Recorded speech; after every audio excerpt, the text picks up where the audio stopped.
Hello, everybody. It is day 33 of 365. Sorry, I paused because I realized I'm almost at 10% of the way there. Okay, sorry. Day 33 of 365 days of my raw suspending disbelief journey. It is May 25th, 2024. You guys, I'm like mastering the intros almost now, other than doing math in my head. Whatever. Um, so today was fascinating. My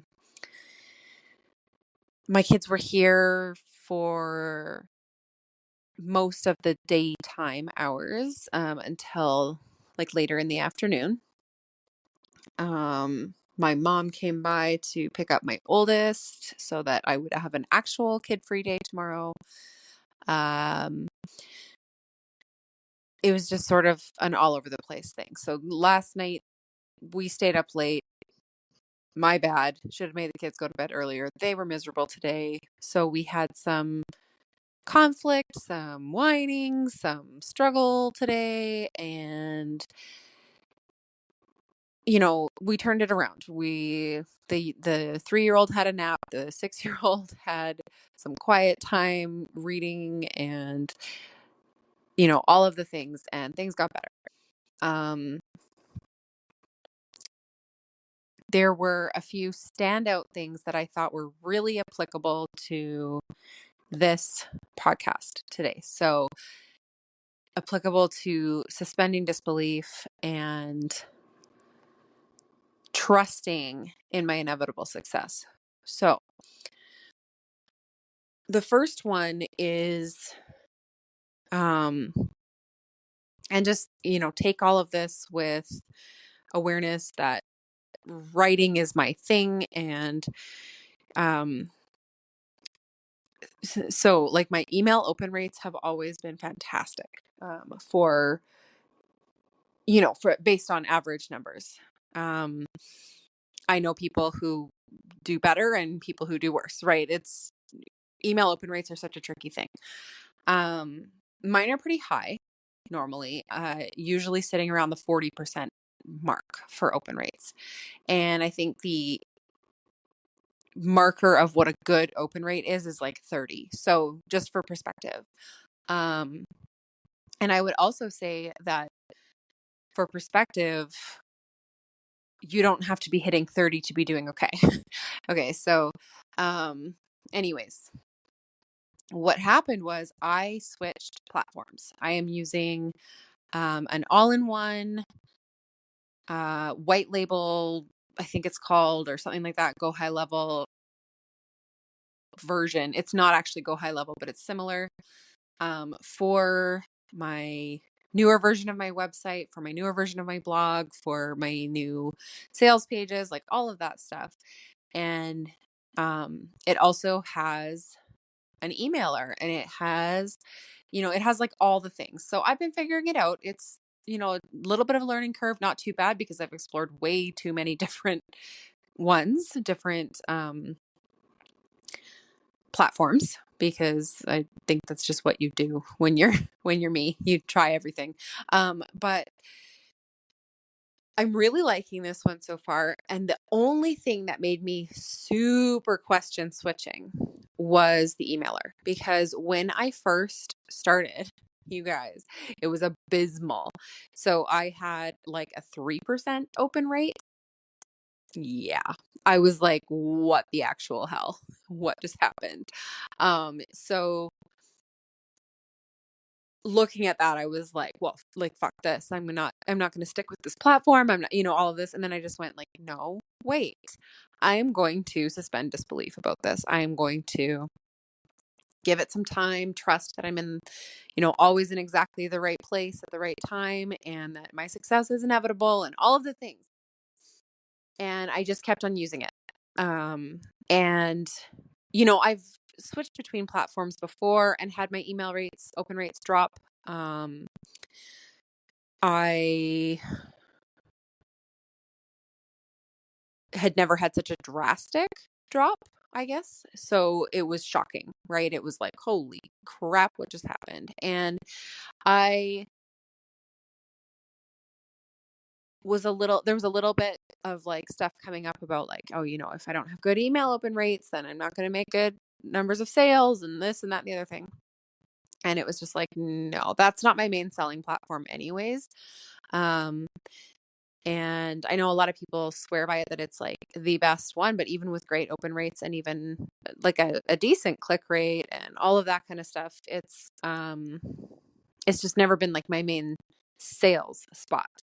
Anyway, I just decided, okay, no, I'm not going to like double up and do it from two different platforms and annoy the crap out of the people that are opening it and all of that until it raises. I'm just going to stick with this. And I did. And it has been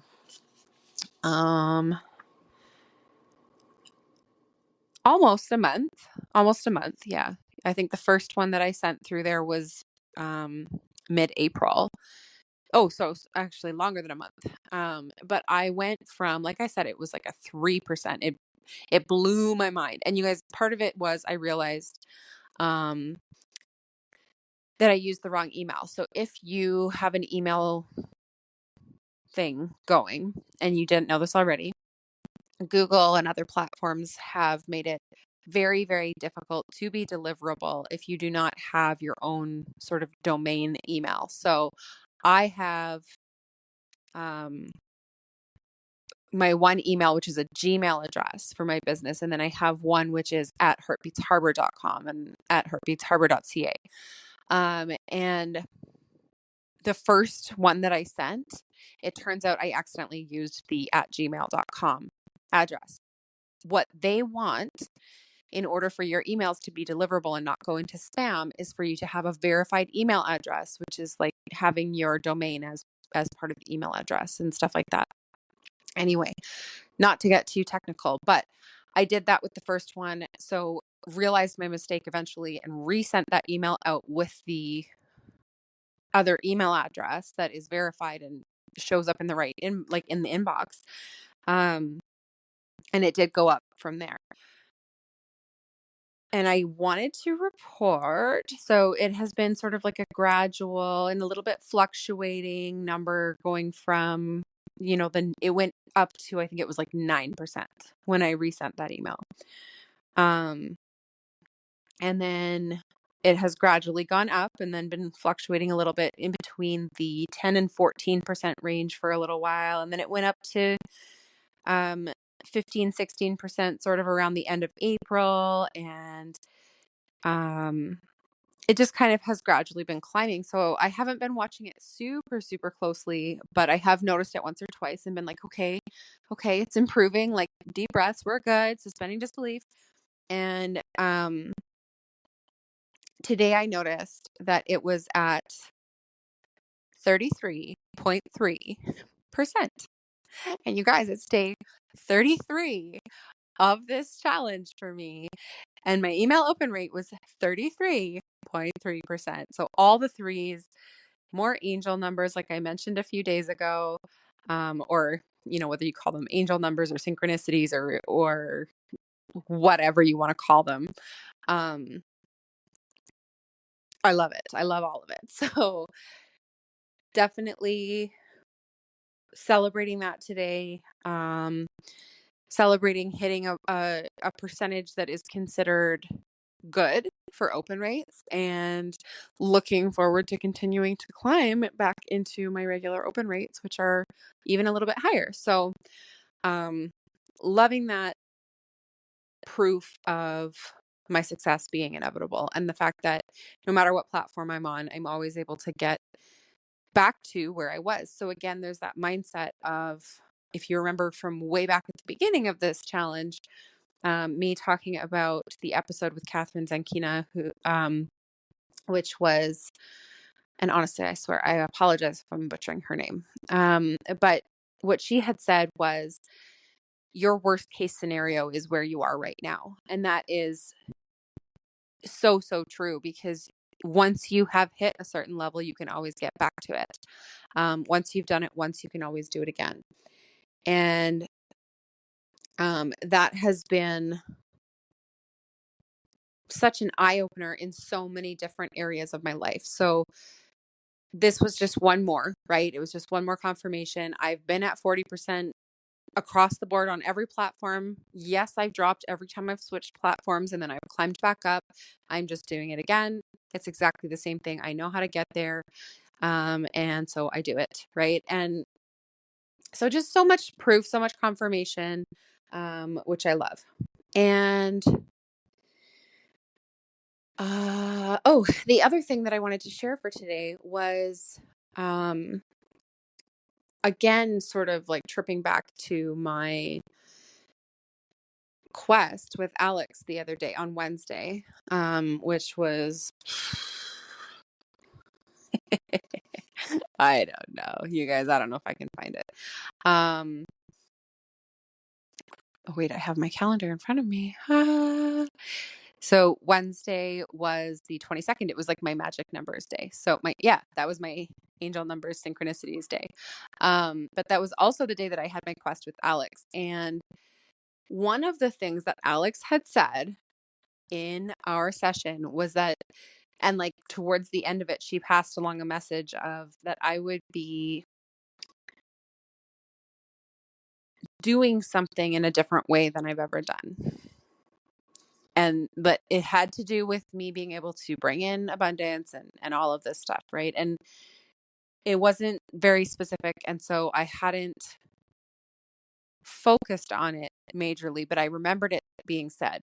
Anyways, today I realized what that thing is. I realized what the thing is that I am doing differently that is going to be such a game changer. And part of it I mentioned in yesterday's episode, in the day 31 episode, where I was talking about doing my taxes and all of that. But what it is this version of me who doesn't procrastinate, um, which is incredible. So, if you do not have ADHD, just for awareness, a very common thing with ADHDers is being very driven and motivated about 5 seconds before a due date. um, and okay, that's a little bit of an exaggeration, but it's always like right before the deadline. All of a sudden, you get all the inspiration, all the motivation, and you just hammer it out. And we tell ourselves that we do our best work under pressure, right? Um, whether that's actually true or not, I don't know. But I do this for everything. I do this for, like I mentioned, my taxes would actually be after the due date before I would ever get onto them. And even then it was like pulling teeth, right? I had to have somebody trying to force me and I would even ignore that. And it just went on and on. When it comes to business, even things that I'm passionate about, say I have a training scheduled, I will very frequently wait until the day of, even like the hour before, to write up my notes for that training. And I will have like a very high level idea of what I'm going to be doing in that training prior to that point. I don't get into the details until right before. And for the most part, it's been working for me. It's been okay. There have been times where I was like late going live because of something or whatever, where it doesn't serve me. It's not great. Right. And I know this and I'm aware of this. And so is pretty much every ADHD person ever who is aware of their ADHD and that this can happen. But what I noticed today, so I had a live training to schedule in my business membership, which is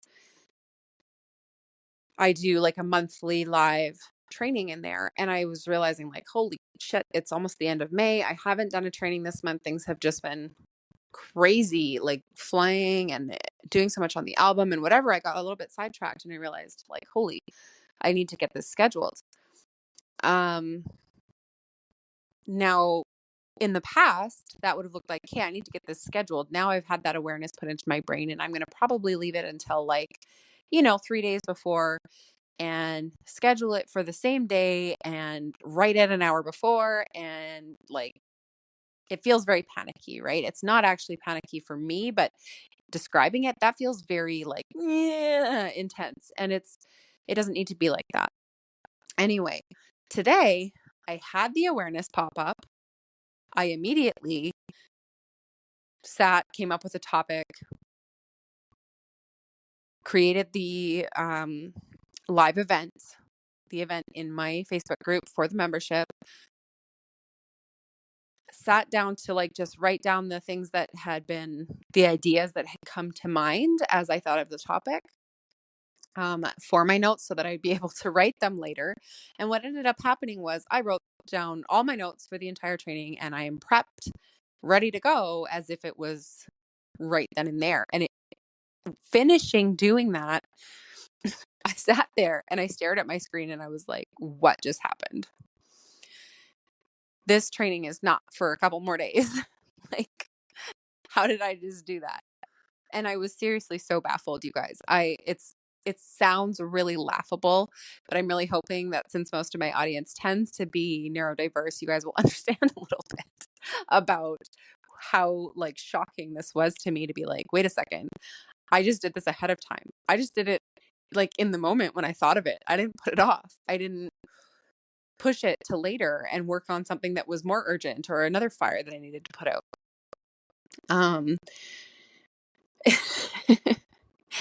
It sounds so funny. I know it sounds so funny.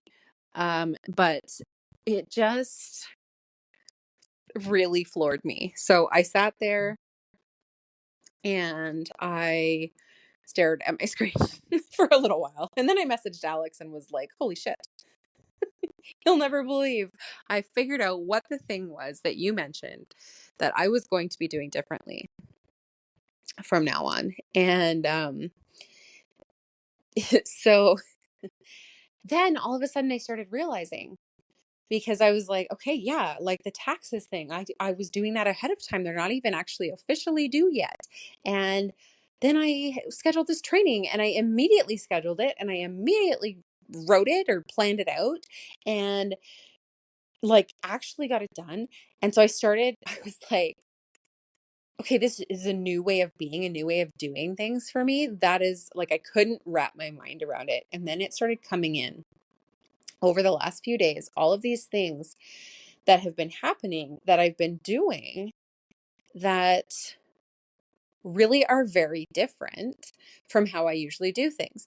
And not to bash how I usually do things or to say that everyone needs to do it the way I'm doing it now or, anything like that. But it was things like I knew when I moved into this place that I'm in that I was going to need to maintain the lawn. And I did know that was coming up. So I did end up getting that lawnmower, like I mentioned in a previous episode, and all of that stuff. However, previous Brianna would have procrastinated actually mowing, even though I had the mower, until the landlord probably messaged me and was like, hey, remember that it's your job to do this? And then I would have been like, oh, yeah, and done it, right? Only once that pressure was on. But today, they have not messaged me, and today my lawn got mowed. I did part of it, my daughter did part of it, and it's done, and it's done early, and I didn't need to be nagged, and my mind is a little blown. And I'm laughing because if any of you who know me know, like I have accountability in most of my programs.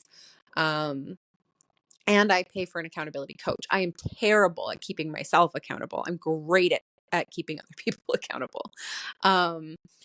Anyway, so there was the lawn thing, there was the taxes thing, there was the training thing, and then I realized, oh my gosh, I actually cleaned up my kitchen and dining room, swept the floor, like all the things before my kids left today. Usually I wait till they're gone, then I clean up because I'm always like, oh, there's they're going to make more crumbs. They're going to this, they're going to that. No, today I cleaned it before they were gone. And when I got back home from dropping my younger two off to their dad, I I kind of stood in my kitchen and I was like, wow, my kitchen's clean. Like, wait, what? I um I realized that I had been putting it off into time where I'm supposed to be able to have me time and work on my business without distraction and all of these things because my kids are gone. But instead, I always tend to leave it until they're gone. And then I spend at least a few hours cleaning up the kitchen, cleaning up the dining room, sweeping the floors, doing laundry, like whatever, all of this stuff, and not spending time on self care, spending time working on my business, recording things that are really hard to do when the kids are around, etc. And like right when I got home, I was like, wow, oh, that's done. And I didn't really like it wasn't associated with this whole train of thought yet. It was later when I had written the business training that I was like, wait. I cleaned my house before the kids left. I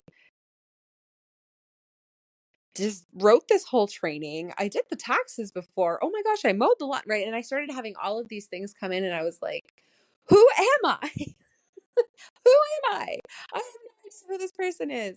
And it's funny how much we can end up identifying ourselves with the things that have become habits for us, that have become our norm, right? What we're comfortable with. And I had clearly become comfortable with being a very last minute person, just being like, I do things right before they have to be done. Um, and yet I've always considered myself productive. All of these things. But yeah.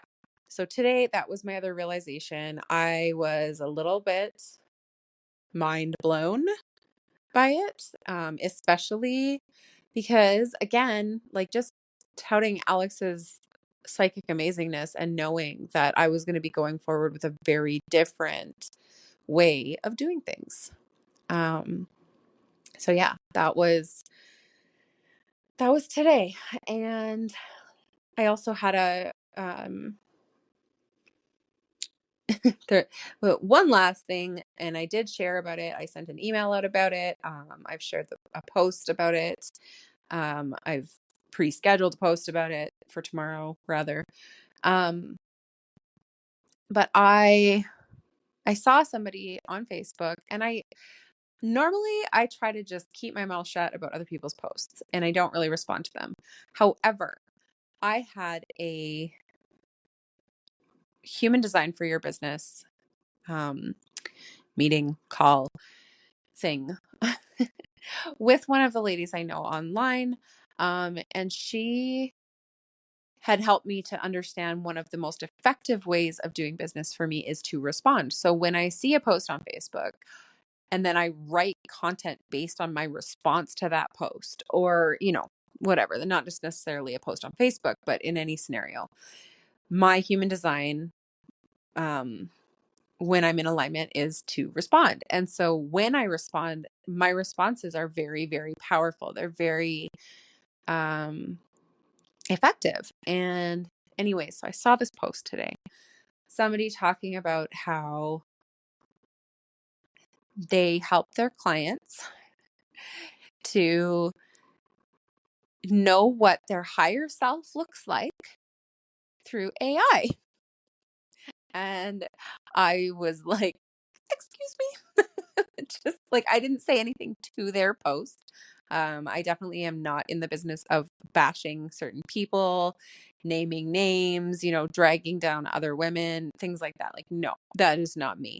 However, my main offer right now is my Wild Feminine Leaders Inner Circle, which is where we go meet your higher wild self and actually see her, know what she looks like, know what she does, know why she does it, get to know her inside and out and love her, and then, integrate with her and put that into your business and all of these things. This offer was so similar in the one sense that this person was selling this to their clients and having their clients then embody quote unquote uh this higher version of themselves by putting it into their branding and everything, and it was getting their clients results, of course, because an AI image is almost always like this, what did I call it in the post, patriarchally perfect image, right? It's the slim, perfectly taken care of, airbrushed, like everything just looks perfect about the image. So they're basing their branding on this. This is what most people are looking for, is this perfect magazine billboard image, right? Um, and also because this person's clients are then going to be showing up, if they are supposedly embodying their higher self, they're showing up with this confidence like, wow, yeah, that's my future self. That's my higher self. That's what I look like.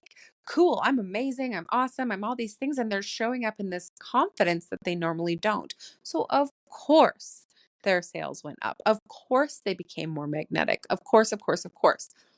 But my issue here is that I don't find that very ethical, because AI cannot tell you what your higher self looks like. um, and it was so funny because the blog post that I actually wrote today was um, about when and how I got to know my wild higher self, and how she was not what I expected, and that I had realized that my expectation, without realizing it, right? Without ever having consciously thought it through, was that my higher self would be like this perfect version of me, who looked perfect, acted perfect, did all of the perfect things that I could never be. She was unattainable, just like the girl in the magazines, just like the girl on the billboards, just like this patriarchally perfect version of women that is such bullshit and creates so much pain and suffering for women when they're trying to achieve this impossibly perfect dream, right? Of the airbrushed model on a magazine who is starved, and they even took off more of her weight in the picture. You know what I mean? Like, um it bothered me that I did not feel it was very ethical, because they're perpetuating that image, first of all. And I even, without realizing it, even me who will speak out against, like, I don't think that this is okay that people do this to women. Um, Even me, when I looked back and was like, what would I have expected her to look like? I would have expected my higher self to look like that, to look like an AI image, to look like a magazine model. And she does not. But I think she is gorgeous. I think that she is stunning and beautiful and all of those things, but she is not a magazine model. She is not this airbrushed being. And so it really rubbed me some kind of way, right? That they were selling this as like, oh, see what your higher self looks like. Anybody can just plug their picture into an AI generator and get an airbrushed, perfect looking picture of themselves. If we want to call that our higher selves, go for it. And yep, you might make more money if you embody that. And if you put it into your branding, you might. I don't think it's going to bring in a ton, just because people are starting to be aware that, like, people don't look like that.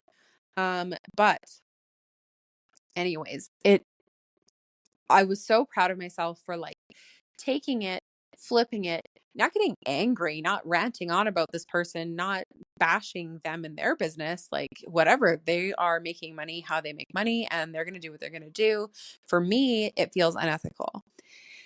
And yet I was so fascinated and intrigued by the fact that we had the same idea, that we are helping our clients to see what their higher self looks like. So, and get, like, for me, I'm adding in the get to know her and how she is, who she is, all of that, the inside of her, not just the outside. But the idea that you can then embody that and bring it into your branding, bring it into your personal aesthetic, bring it into all of it, and have that newer, more confident, more magnetic way of showing up. It's almost the same offer. Mine is more authentic. Mine is more like real and nitty gritty, and it's going to take a little bit more work, right? And all of those things. But I was so fascinated to see somebody doing basically the same concept, just in an AI generated way, right? And again, not trying to bash somebody's offers, just um it really, really lit a fire in me again about my offer, about how fantastic it is and how authentic it is and how powerful it is because it's real. And um yeah, I just find that to just be more confirmation, more proof, right? More proof of my inevitable success. Because I do believe that people want authenticity, that they want what's real. That is the only reason why this podcast, this Suspending Disbelief Challenge, has taken off and turned into a movement, because it is real, it is raw, and it is not an airbrushed magazine model. And yeah, this is just how I do life. This is how I do business. This is how I show up in the world. And this is what my offer is also. And it just had me so proud of my offer, right? So, like, yeah, I am in such alignment. I feel amazing about it. I'm so happy with it, all the things. And everything just feels amazing. Everything feels so amazing. And again,